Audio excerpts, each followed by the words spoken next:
Good morning, good afternoon and good evening.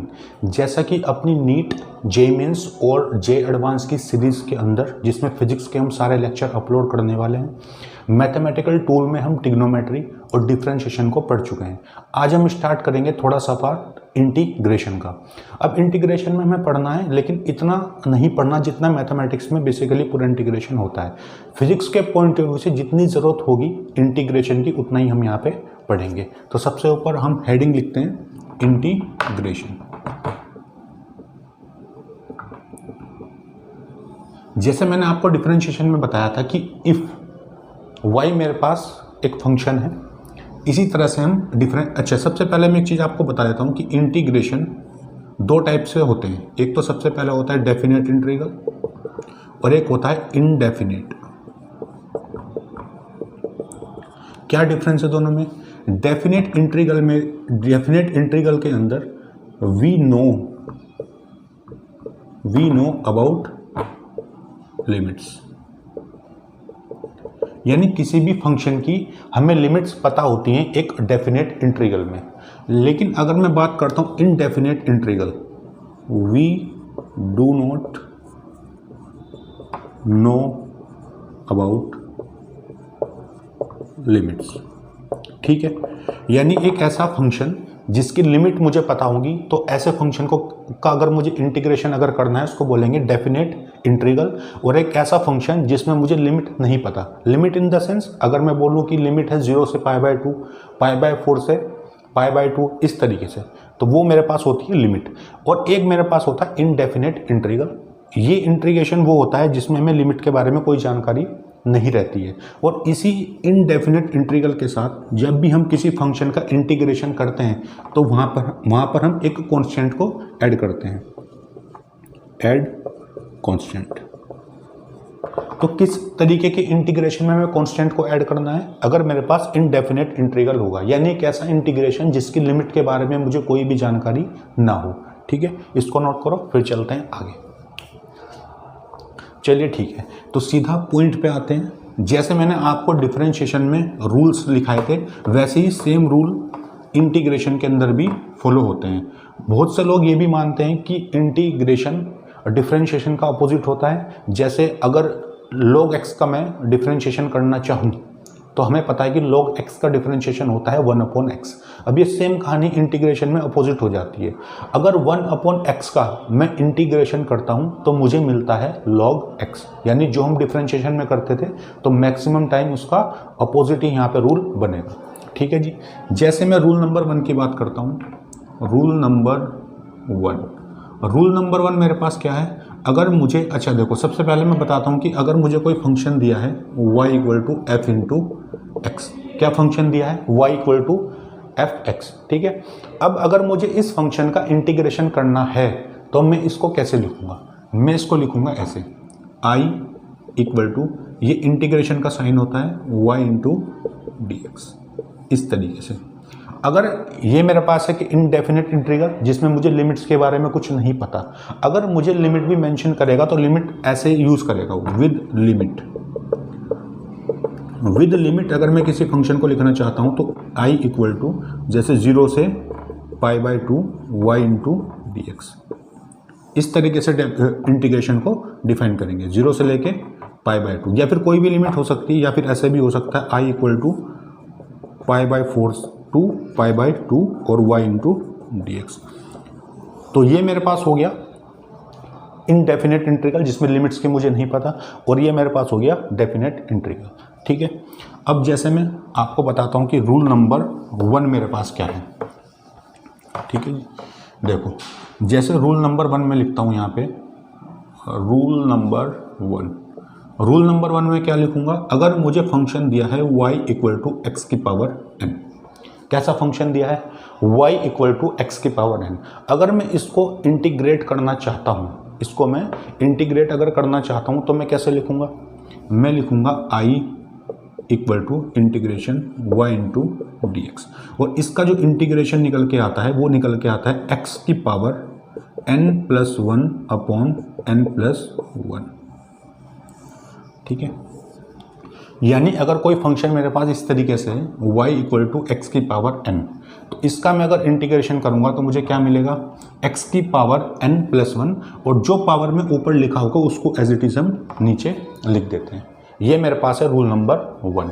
जैसे अगर मैं एग्जाम्पल की बात करूँ, क्वेश्चन नंबर 1 अगर दिया है y equal to x cube, क्या दिया है y equal to x cube. अब y equal to x cube को मैं इंटीग्रेट करना चाहता हूँ, तो मैं क्या लिखूंगा यहाँ पे लिखूंगा i equal to integration y into d x, या फिर लिखूंगा i इक्वल टू y मेरे पास क्या है x cube into d x.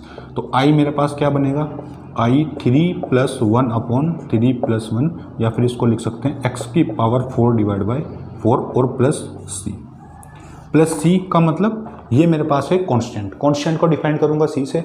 और कांस्टेंट मैंने यहाँ पे इसलिए अप्लाई किया क्योंकि यहाँ पे लिमिट्स वगैरह के बारे में कोई भी मुझे नॉलेज नहीं है, यानी ये कैसा इंटीग्रेशन है, एक इनडेफिनेट इंटीग्रेशन है, तो यहाँ पे मैं कांस्टेंट का यूज़ करूँगा। इस तरह से मैं इंटीग्रेट कर सकता हूँ। ठीक है, तो देखते हैं और एग्जाम्पल देखते हैं। और एग्जाम्पल क्या होंगे मेरे पास,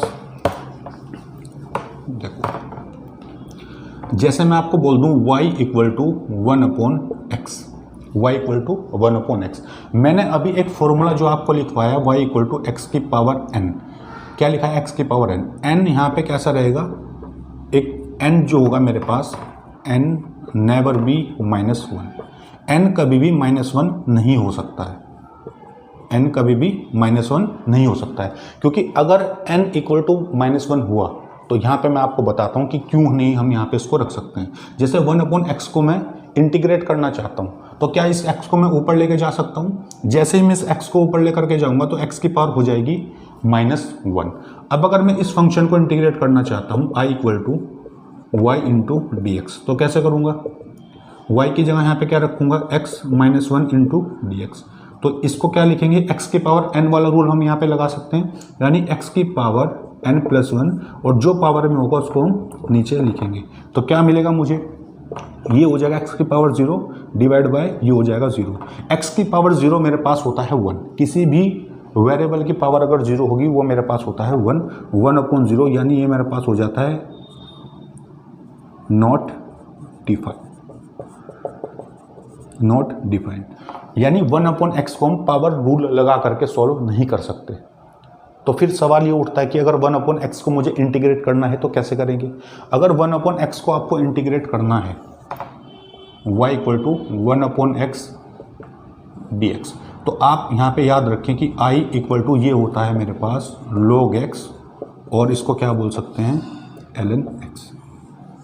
जैसे डिफरेंशिएशन में हम क्या करते थे, log x का डिफरेंशिएशन 1 अपॉन एक्स, ऐसे ही 1 अपॉन एक्स का अगर मैं इंटीग्रेट करना चाहता हूं तो वो मेरे पास हो जाता है log x, या फिर उसको हम लिखते हैं ln x।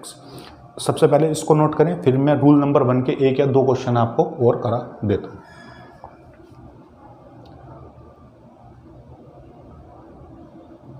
आई होप ये नोट कर लिया होगा सबने। देखते हैं आगे।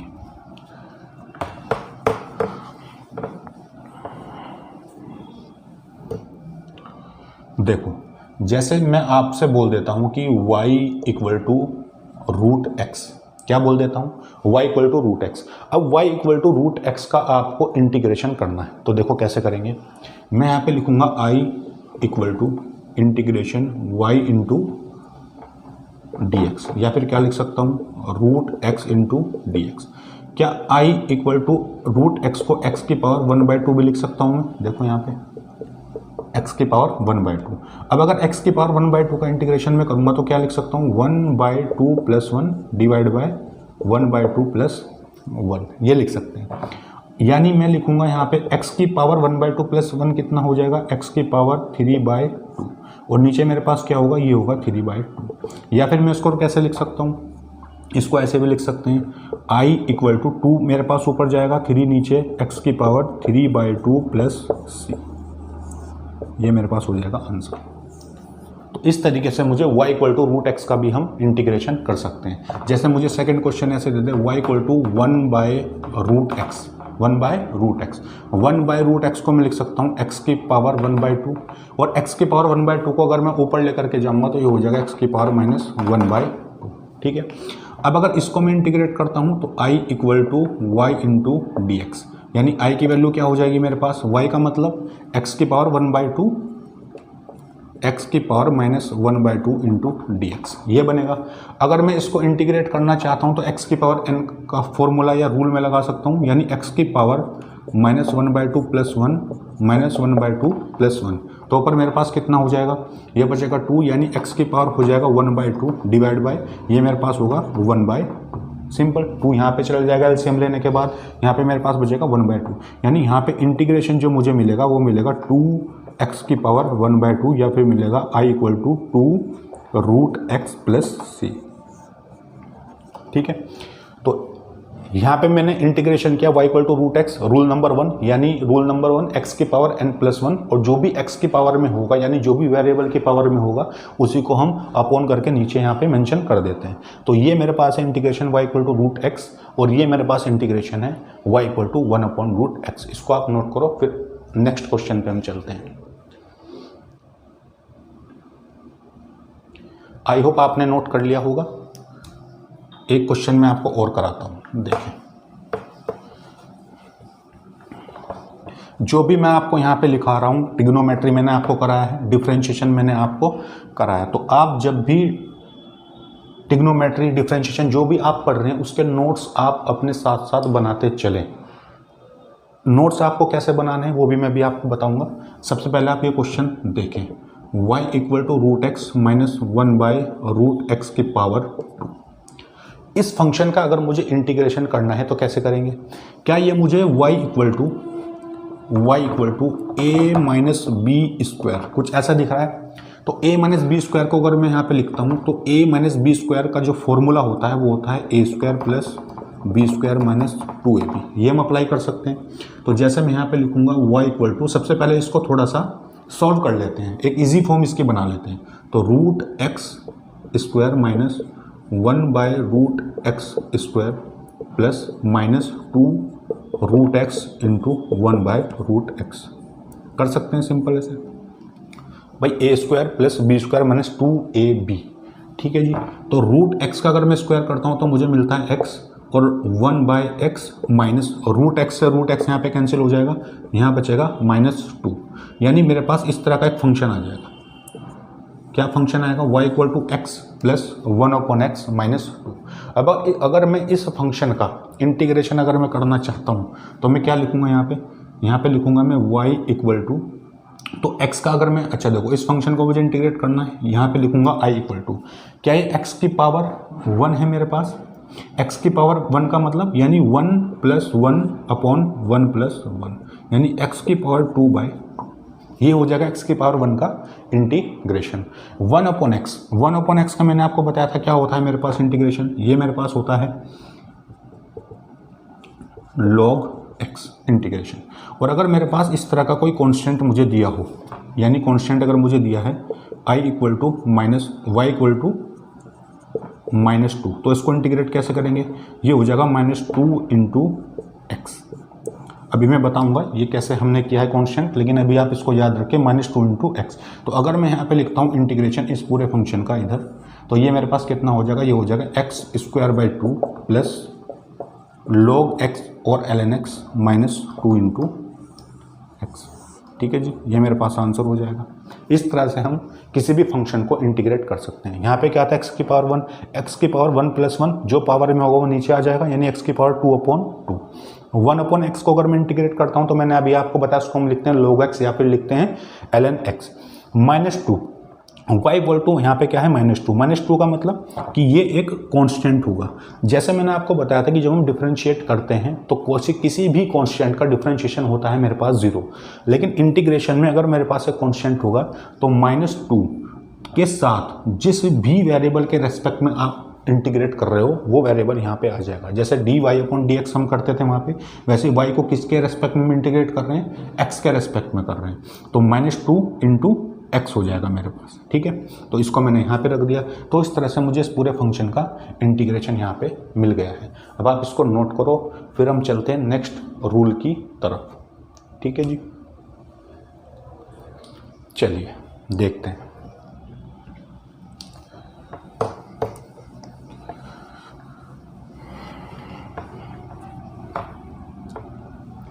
जैसे मुझे सपोज करो कि ऐसे मुझे, जैसे मैंने आपको बताया कि अगर y इक्वल टू 1/x है मेरे पास, तो y इक्वल टू 1/x का मैं इंटीग्रेशन मेरे पास क्या होगा, ये मेरे पास होगा log x और ln x। सही है, इस तरह का फंक्शन मुझे दिया हो। अगर मेरे पास एक एक्सपोनेंशियल फंक्शन हो, कैसा फंक्शन हो, एक्सपोनेंशियल फंक्शन, कैसा फंक्शन हो, एक्सपोनेंशियल फंक्शन। किसी एक्सपोनेंशियल फंक्शन का इंटीग्रेशन आप कैसे करेंगे, देखो अगर मेरे पास लिखा हो y इक्वल टू ई की पावर x, क्या लिखा है, y इक्वल टू ई की power x, y equal to e की पावर x का हम इंटीग्रेशन करना चाहते हैं, तो हम कैसे करेंगे, जैसे हम डिफरेंशिएशन में करते थे e की पावर x का डिफरेंशिएशन हमेशा क्या रहता था, e की पावर x, वैसे ही यहाँ पे भी अगर मैं इंटीग्रेट करूँगा तो e की पावर x का इंटीग्रेशन मेरे पास होता है e की पावर x, ये भी यहाँ पे सेम ही रहेगा। यानी किसी भी exponential function y equal to e की पावर x को मैं अगर डिफरेंशिएट करना चाहता हूँ तो e की पावर x का डिफरेंशिएशन भी क्या होता है, e की पावर x, और इसका इंटीग्रेशन भी क्या होता है, e की पावर x। ठीक है जी। अच्छा, तीसरा अगर मुझे फंक्शन दिया हो y इक्वल टू ए की पावर x, क्या दिया है, y इक्वल टू ए की पावर x, ए की पावर x का डिफरेंशिएशन मेरे पास होता था ए की power x into ln a या फिर log a, लेकिन अगर मैं ए की पावर x को इंटीग्रेट करना चाहता हूँ तो यहाँ पे होता है ये मेरे पास ए की पावर x, तो एज इट इज यहाँ पे रहेगा, और ये जो ln a डिफरेंशिएशन में मल्टीप्लाई में आता था वो यहाँ पे हो जाएगा डिवाइड, या फिर इसको क्या लिखेंगे, ए की power x divide by log a। ठीक है, ये याद रखना है आपको। यानी y इक्वल टू ए की पावर x का इंटीग्रेशन क्या होगा, ए की power x upon ln a या फिर ए की power x upon log a। ठीक है, नेक्स्ट मेरे पास है, अगर y इक्वल टू मुझे दिया है sin x, क्या दिया है, sin x, sin x का डिफरेंशिएशन मेरे पास होता था cos x, लेकिन अगर मैं इसको इंटीग्रेट करूंगा तो ये sin x का इंटीग्रेशन मेरे पास होता है, ये होता है माइनस cos x, क्या होता है, माइनस cos x। वैसे ही अगर मैं y equal to cos x लिखता हूँ, cos x का डिफरेंशिएशन होता था माइनस sin x, लेकिन अगर मैं इसको इंटीग्रेट करूंगा तो ये मेरे पास होता है सिंपल sin x। ठीक है जी, तो ये मेरे पास फॉर्मूला है, 1/x को अगर मैं डिफरेंशिएट करूंगा log x, एक्सपोनेंशियल तो एज इट इज ही रहता है, a की पावर x का मैं अगर इंटीग्रेशन करूंगा तो a की power x upon log a। इसके अलावा अगर यहाँ पे मैं लिखता हूँ y equal to minus cos x, sine x का differentiation integration minus cos x, और कॉस एक्स का इंटीग्रेशन मेरे पास हो जाएगा साइन एक्स। तो ये बेसिक थोड़े से फॉर्मूले हैं, जैसे मैंने क्वेश्चन आपको वहाँ पे कराए थे वैसे हम यहाँ पे भी इनको मेंशन कर सकते हैं, या फिर यहाँ पे भी इनको हम कर सकते हैं। ठीक है, ये तो एक बेसिक रूल होता है मेरे पास जो आपको याद रखना है। ठीक है, देखते हैं आगे थोड़ा सा।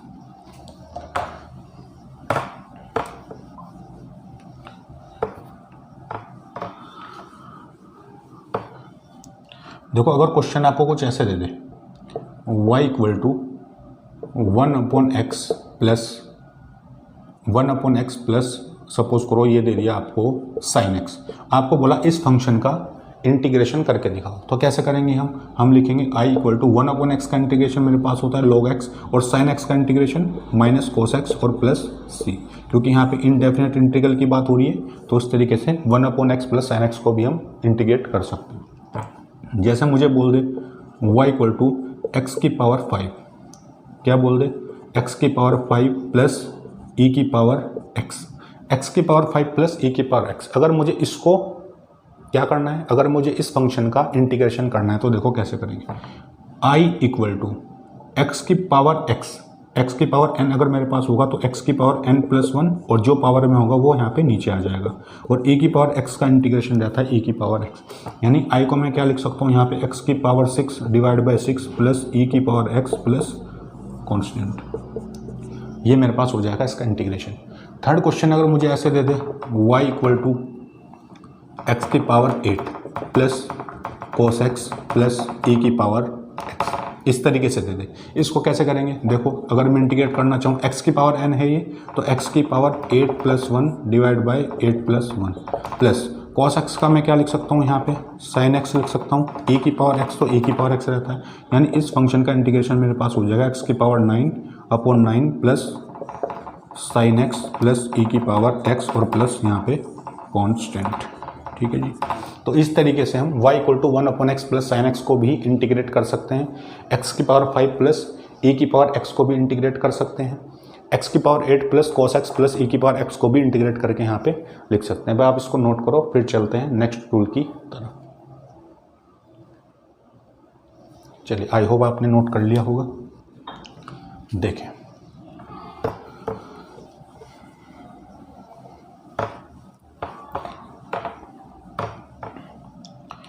अच्छा, जैसे मुझे कोई फंक्शन दिया है y इक्वल टू, जैसे मुझे दिया है y इक्वल टू एक्स की पावर ax प्लस बी, इस तरीके से अगर मुझे कोई फंक्शन दिया है, क्या दिया है, x की पावर ax प्लस बी, तो आप इसको कैसे इंटीग्रेट करेंगे, ठीक है। या फिर इसको ऐसे मान लेते हैं हम,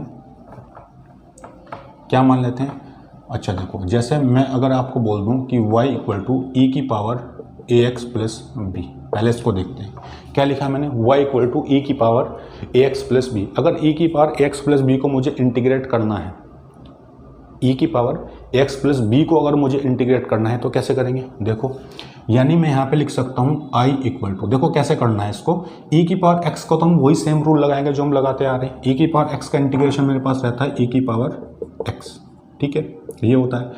फिर हम क्या करेंगे कि e की पावर x तो e की पावर x अपॉन, जिसको मैंने x माना है, देखो डिफरेंशिएशन में हम क्या करते थे, जिसको हम x मानते थे उसको डिफरेंशिएट करके मल्टीप्लाई करते थे, लेकिन इंटीग्रेशन में जिसको हमने x माना है उसको डिफरेंशिएट करके डिवाइड करेंगे। जैसे ax प्लस बी को अगर मैं डिफरेंशिएट करता हूँ तो क्या होगा, ये मेरे पास बचेगा a और b मेरे पास कांस्टेंट है, ये मैंने आपको डिफरेंशिएशन की वीडियो में बताया है बिल्कुल सही से, तो ये हो जाएगा a और b कांस्टेंट, ये मेरे पास हो जाएगा 0, यानी i की वैल्यू क्या आएगी यहाँ पे, ax plus b divide by a, ये आएगा मेरे पास। जैसा क्वेश्चन मुझे दे दे यहाँ पे y इक्वल टू ई की पावर 3x प्लस 4, क्या दे दे, y equal to e equal to 3x plus 4, अगर मैं इसको इंटीग्रेट करता हूँ तो क्या लिखूंगा, e की पावर x तो एज इट इज आएगा मेरे पास, e की पावर x डिवाइड बाई, ये मेरे पास हो जाएगा 3 प्लस 0, यानी इसका इंटीग्रेशन क्या आ जाएगा, e की power 3x plus 4 divide by 3 और प्लस यहाँ पे हो जाएगा कॉन्स्टेंट, तो ये आंसर मेरे पास आ जाएगा, ठीक है जी। इस तरह से हम यहाँ पे कर सकते हैं। जैसे आप इसको नोट करो, फिर मैं आगे बताता हूँ आपको।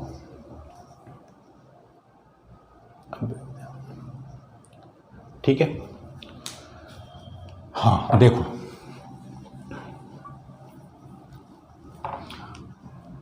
देखते हैं y इक्वल टू ई की पावर 3x प्लस 4, जैसे सेकंड क्वेश्चन मुझे दे दे y इक्वल टू ई की पावर ये मुझे दे दे कि 3x प्लस साइन एक्स, क्या दे दे मुझे function y equal to e की power 3x plus sine x, कैसे करेंगे इंटीग्रेशन इसका, e की पावर x का इंटीग्रेशन e की power x 3x plus sine x, ठीक है।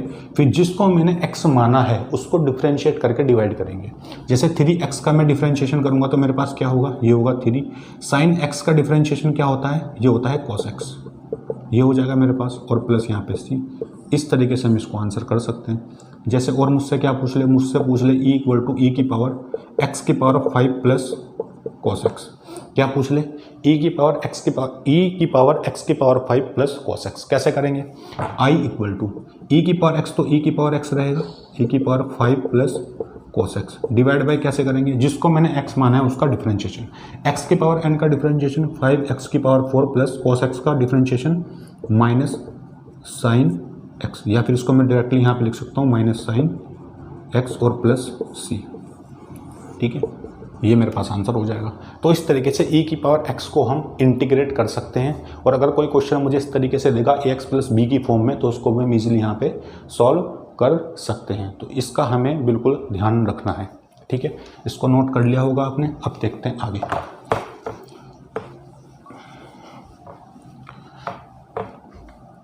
देखो, अगर आपको फंक्शन ऐसे दे दे, जिसकी मैं अभी बात कर रहा था, रूल नंबर 1 जो मैंने डिफरेंशिएशन में आपको कराया था, x की पावर n, अगर x की पावर n ना दे करके, जैसे इंटीग्रेशन में रूल नंबर 1 की हमने बात की थी कि x की पावर n का इंटीग्रेशन होता है x की power n plus 1 upon n plus 1, तो y equal to ax plus b की पावर n को अगर मैं इंटीग्रेट करना चाहूँ तो इसको हम पढ़ेंगे x की पावर n, तो x की पावर n का इंटीग्रेशन ax प्लस बी की power n plus 1 divide by n plus 1, ये करते थे।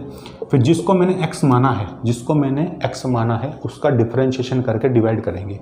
ax प्लस b को मैंने x माना था, इसका अगर मैं डिफरेंशिएशन करूंगा ये हो जाएगा a प्लस, और b मेरे पास कांस्टेंट, ये हो जाएगा 0, यानी आई की वैल्यू यहाँ पे क्या होगी, ए एक्स प्लस बी की power n plus 1 divide by n plus 1 into a.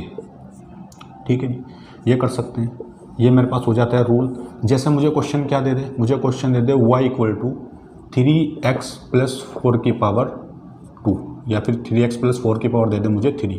ठीक है, इसका इंटीग्रेशन में करूँगा, क्या करूँगा, क्या ये x की पावर n जैसा दिखेगा, यानी 3x प्लस 4 की पावर n प्लस 1, n है 3 प्लस 1 डिवाइड बाई 3 प्लस 1। देखो x की power n plus 1 upon n plus 1, ये लिख सकते हैं i इक्वल टू, तो ये कितना हो जाएगा 3x प्लस 4 की पावर 4 डिवाइड बाई 4 और प्लस यहाँ पे कांस्टेंट। देखो 3x प्लस 4 की power n plus 1 divide by 3 plus 1, तो i इक्वल टू कितना हो जाएगा 3x प्लस 4 की पावर 4 डिवाइड बाई 4 और प्लस यहाँ पे हम क्या मेंशन करेंगे, यहाँ मेंशन करेंगे हम कांस्टेंट। ठीक है, जैसे और क्वेश्चन हम देख लेते हैं, और क्वेश्चन यहाँ पे देख लेते हैं। ठीक है जी, देखो जैसे आपको दे दे y equal to 5x plus sine x की power 5x plus sine x की पावर 5, इसको अगर आपको इंटीग्रेट करना है तो कैसे करेंगे, i इक्वल टू, क्या है x की पावर n, इसको मान सकते हैं, बिल्कुल मान सकते हैं। तो x की पावर n का अगर मैं इंटीग्रेशन करूंगा तो मेरे पास होगा 5 प्लस 1 अपॉन, जितनी पावर होगी उतना ही नीचे आएगा, यानी उतना ही आएगा 5 प्लस 1 यहाँ पे। फिर जिसको मैंने x माना है उसको डिफरेंशिएट करके डिवाइड करेंगे। क्या इसको मैंने x माना था, इस पूरी क्वांटिटी को, तो 5x को अगर मैं डिफरेंशिएट करूँगा ये होगा 5 प्लस साइन x को डिफरेंशिएट करूँगा तो होगा मेरे पास cos x, क्या होगा ये मेरे पास cos x, ये हो जाएगा। यानी i को मैं क्या लिख सकता हूँ, i को लिख सकता हूँ 5x प्लस साइन x की power 6 divide by 6 into 5 plus cos x, या फिर इसको और कैसे लिख सकते हैं, लिख सकते हैं i equal to 5x plus sine x की पावर 6 डिवाइड बाई 6 को मैं अंदर मल्टीप्लाई कर सकता हूँ 36 cos x प्लस कॉन्स्टेंट। ठीक है जी, ये मेरे पास आंसर हो जाएगा। तो 5x प्लस साइन एक्स की पावर 5 को भी हम सॉल्व कर सकते हैं। देखो जैसे अगर मुझसे ऐसा बोल दे कोई क्वेश्चन, ये मेरे पास सेकंड था, अगर थर्ड क्वेश्चन मुझे ऐसा बोल दे y इक्वल टू, ये बोल दे x की पावर 5 प्लस e की पावर x, ठीक है, इसकी पावर कितना है, इसकी पावर है 6, इसको मुझे डिफ्रेंशिएट करना, इंटीग्रेट करना है। तो x की पावर n, तो क्या करेंगे, x की पावर n तो एज इट इज ही रहेगा, x की पावर n प्लस e की पावर, ये मेरे पास हो जाएगा 7 डिवाइड बाय 7, क्योंकि n प्लस 1 करेंगे। फिर जिसको मैंने यहाँ पे x माना है उसको डिफरेंशिएट करके डिवाइड करेंगे। x की पावर 5 को डिफरेंशिएट करूँगा तो 5x की पावर 4 और e की पावर x का डिफरेंशिएशन e की पावर x और प्लस c, ये आएगा मेरे पास इसका इंटीग्रेशन। 7 को हम चाहे तो अंदर भी मल्टीप्लाई कर सकते हैं। तो ये मेरे पास है ax प्लस b की पावर n। इस फॉर्म में अगर मेरे पास कोई फंक्शन होगा और उसका मैं इंटीग्रेशन अगर करना चाहूँ तो इस तरीके से भी यहाँ पे मैं कर सकता हूँ। ठीक है, तो आप इसको नोट कर लें, फिर चलते हैं आगे। आई होप आपने नोट कर लिया होगा, देखते हैं।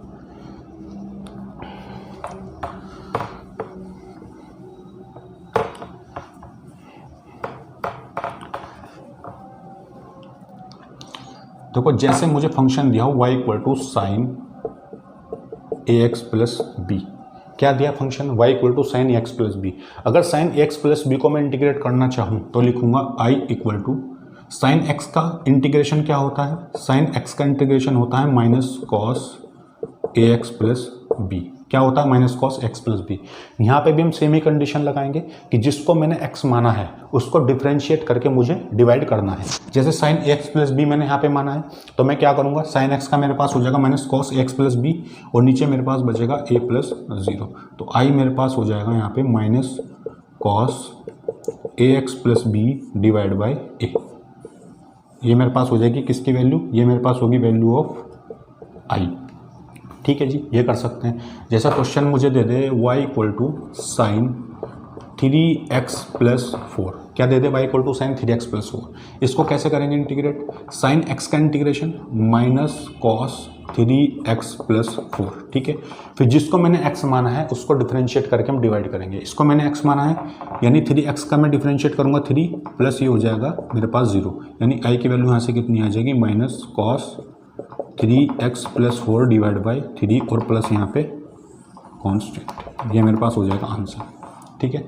तो इस तरीके से y equal to sine 3x plus 4 को भी हम यहाँ पे सॉल्व कर सकते हैं, ठीक है। जैसे मैं उससे क्वेश्चन यहाँ पे पूछ ले y equal to sine bracket 3x plus 4 की, जैसे मुझे कंडीशन दे दें यहाँ पे, सपोज करो x की पावर 5 प्लस a की पावर x, ऐसे कोई कंडीशन दे दे, y equal to sine x की पावर 5 प्लस a की पावर x, कैसे करेंगे इसको integrate, i equal to sine x का इंटीग्रेशन माइनस कॉस x की पावर 5 प्लस e की पावर x, ये कर सकते हैं, डिवाइड बाय जिसको मैंने x माना है उसको डिफरेंशिएट करके हम डिवाइड करेंगे। x की पावर 5 का डिफरेंशिएशन 5x की पावर 4 प्लस e की पावर x का डिफरेंशिएशन e की पावर x और प्लस यहाँ पे कांस्टेंट।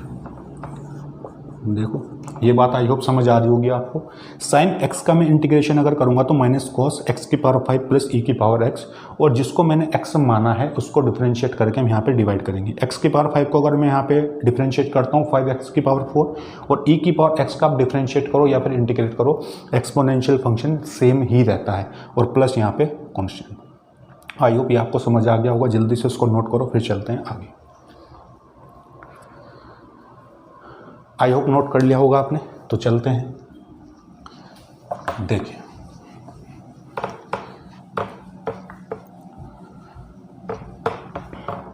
जैसे मेरे पास फंक्शन है y इक्वल टू, फंक्शन मुझे देगा y equal to cos ax plus b. क्या दिया है function y equal to cos ax plus b. अगर y equal to cos ax plus b को मैं इंटीग्रेट करना चाहता हूँ तो जैसे हम साइन x का डिफरेंशिएशन मेरे पास क्या होगा, cos x का differentiation minus sine x, sine x का इंटीग्रेशन माइनस cos x, और cos x का इंटीग्रेशन होता है मेरे पास sin x। तो जैसे अगर मेरे पास cos x होगा तो इसको अगर मैं इंटीग्रेट करना चाहूँ तो cos x का इंटीग्रेशन sin x होता है, तो यहाँ पे मैं लिखूँगा sin ax प्लस बी, और फिर जिसको मैंने x माना है इसको डिफरेंशिएट करके डिवाइड कर देंगे। इसको लिखूँगा मैं a प्लस ये हो जाएगा मेरे पास 0, यानी i की वैल्यू में क्या लिख सकता हूँ यहाँ पे sin ax plus b divide by a, यानी cos ax प्लस बी को भी मैं इस तरीके से यहाँ पे डिफरेंशिएट कर सकता हूँ, ठीक है जी। यानी मुझे क्वेश्चन कुछ ऐसे दे दे y equal to cos 3x plus 4, कैसे करेंगे इसको integrate, i equal to cos x का इंटीग्रेशन होता है साइन 3x प्लस 4, क्या होता है equal to sine 3x plus 4 divide by जिसको मैंने x माना है उसको डिफरेंशिएट करेंगे, ये हो जाएगा 3 प्लस 0, यानी i को मैं क्या लिख सकता हूँ sign 3x plus 4 divide by 3 और प्लस यहाँ पे हो जाएगा मेरे पास कांस्टेंट, ये आंसर हो जाएगा मेरे पास, ठीक है जी। जैसे मुझे दे दे y equal to cos x की पावर 5 प्लस e की पावर x, क्या दे दे cos x की पावर 5 प्लस e की पावर x, कैसे करेंगे इंटीग्रेट इसको, cos x का इंटीग्रेशन क्या होगा मेरे पास sin x की पावर 5 प्लस e की पावर x डिवाइड बाई जिसको मैंने x माना है उसको डिफरेंशिएट करके डिवाइड करेंगे। x की पावर n मेरे पास हो जाएगा 5x की पावर 4 प्लस e की पावर x प्लस का इंटीग्रेशन डिफरेंशिएशन e की पावर x और प्लस यहाँ पे कांस्टेंट, ये मेरे पास आंसर हो जाएगा। तो y equal to cos ax plus b को भी हम इस तरीके से इंटीग्रेट करके यहाँ पे मेंशन कर सकते हैं। दो क्वेश्चन मैंने आपको करा है y equal to cos 3x plus 4 और नीचे मैंने करा है y equal to cos x की पावर 5 प्लस e की पावर x। तो आप इसको नोट करो, फिर हम देखते हैं आगे बढ़ते हैं थोड़ा सा। आई होप सबने कर लिया होगा ये। चलिए अब मैं बताता हूँ कि डेफिनेट इंटीग्रल में अगर आपको लिमिट्स आ जाएं तो उस तरह के क्वेश्चंस को आप कैसे हैंडल करेंगे, ठीक है।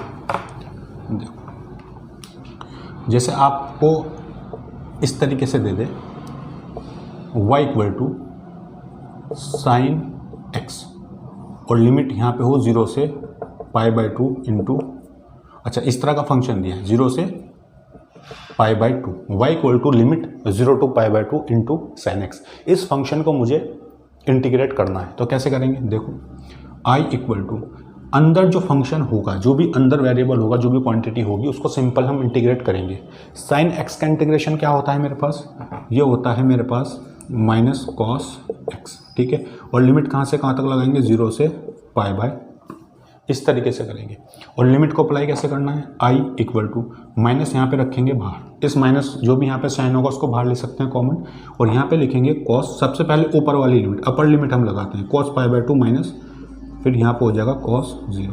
तो आई की वैल्यू क्या होगी, माइनस कॉस पाई बाय 2 कितना होता है, कॉस 90, कॉस 90 की वैल्यू कितनी होती है, ये होती है 0, माइनस कॉस 0 की वैल्यू कितनी होती है, ये होती है 1। तो आई की वैल्यू यहाँ से मेरे पास कितनी आ जाएगी, ये आ जाएगी +1, या फिर हाँ इसको +1 लिख सकते हैं, ये मेरे पास हो जाएगा आंसर। तो अगर इस तरह से मुझे कोई लिमिट देगा किसी क्वेश्चन पे, यानी कोई डेफिनेट इंटीग्रल का क्वेश्चन अगर होगा, तो इस तरीके से उसको सॉल्व कर सकते हैं। जैसे मेरे पास इस तरह का क्वेश्चन आ जाए, y equal to sine x plus cos x, और लिमिट कहाँ से कहाँ तक लगी हो, ये लगी हो pi by 4 to pi by 2। क्या क्वेश्चन है मेरे पास, sine x plus cos x, और लिमिट कहाँ से कहाँ तक, pi by 4 to pi by 2। तो इसको देखो कैसे सोल्व करेंगे, इंटीग्रेट अगर करना है तो दोनों फंक्शन को अलग अलग इंटीग्रेट करेंगे। साइन एक्स का इंटीग्रेशन मेरे पास होता है माइनस कॉस एक्स, और लिमिट कहाँ से कहाँ तक, pi by 4 to pi by 2, plus cos x का इंटीग्रेशन क्या होगा, ये होता है मेरे पास साइन एक्स, साइन एक्स होता है मेरे पास, तो लिमिट हम सेम ऐसे ही लगाएंगे, लिमिट कहाँ से कहाँ तक, pi by 4 to pi by, ठीक है। तो यहाँ पे हम कैसे सोल्व करेंगे, आई इक्वल टू यहाँ पे माइनस लेंगे बाहर, और cos pi by 2 minus cos pi by 4, सबसे पहले हम इसको लिखेंगे, फिर इसके बाद सेम इसी तरह से हम इसको लिखेंगे, sine pi by 2 minus sine pi by 4। क्या लिखा मैंने, cos pi by 2 minus cos pi by 4 plus sine pi by 2 minus sine pi by 4, या फिर इसको ऐसे लिख लो, sine pi by 2 minus sine pi by 4। अच्छा देखो माइनस साइन तो यहाँ पे है, माइनस कॉस पाई बाय 2 यानी कॉस 90 की वैल्यू कितनी होती है, ये होती है मेरे पास 0, minus cos pi by 4, cos pi by 4 कितना होगा, ये हो जाएगा 45, कॉस 45 की value 1/√2 plus sine pi by 2, sine 90 की वैल्यू कितनी होती है, ये होती है 1, माइनस साइन पाई बाय 4 यानी साइन 45, ये होता है मेरे पास 1/√। तो आई की वैल्यू कितनी लिख सकता हूँ, यहाँ से लिख सकता हूँ 1/√2 प्लस 1 माइनस 1/√2। क्या 1/√2 से 1/√2 कैंसिल हो जाएगा, तो यहाँ पे भी आई की वैल्यू मेरे पास कितनी आएगी, ये आएगी आई की वैल्यू मेरे पास 1, और यही मेरे पास आंसर होगा। तो इस तरीके से अगर कोई मुझे डेफिनेट इंटीग्रल भी अगर दे और वहाँ पे लिमिट्स मुझे अगर पता हो, तो आपको सेम सारे फॉर्मूले जो पहले रूल मैंने लिखा है वही फॉलो करने हैं, बस लिमिट वाला पार्ट यहाँ पे इस तरीके से आगे आपको फॉलो करना है कि लिमिट हमें कैसे लगानी है। जैसे कॉस एक्स है यहाँ पे, तो सबसे पहले अपर लिमिट लगाएंगे, फिर माइनस साइन, और फिर नीचे वाली लिमिट, और सेम फिनोमिना यहाँ पे करेंगे sine x plus cos x के लिए, नीचे pi by 4 to pi by 2। तो सबसे पहले साइन एक्स के ऊपर लिमिट हम यहाँ अप्लाई करेंगे, उसके बाद साइन सबसे फिर हम अप्लाई करेंगे कॉस एक्स के ऊपर, ठीक है। तो इस तरीके से हम लिमिट लगा कर भी क्वेश्चन को सोल्व कर सकते हैं। तो आप इसको नोट करो, फिर चलते हैं हम आगे, ठीक है। चलिए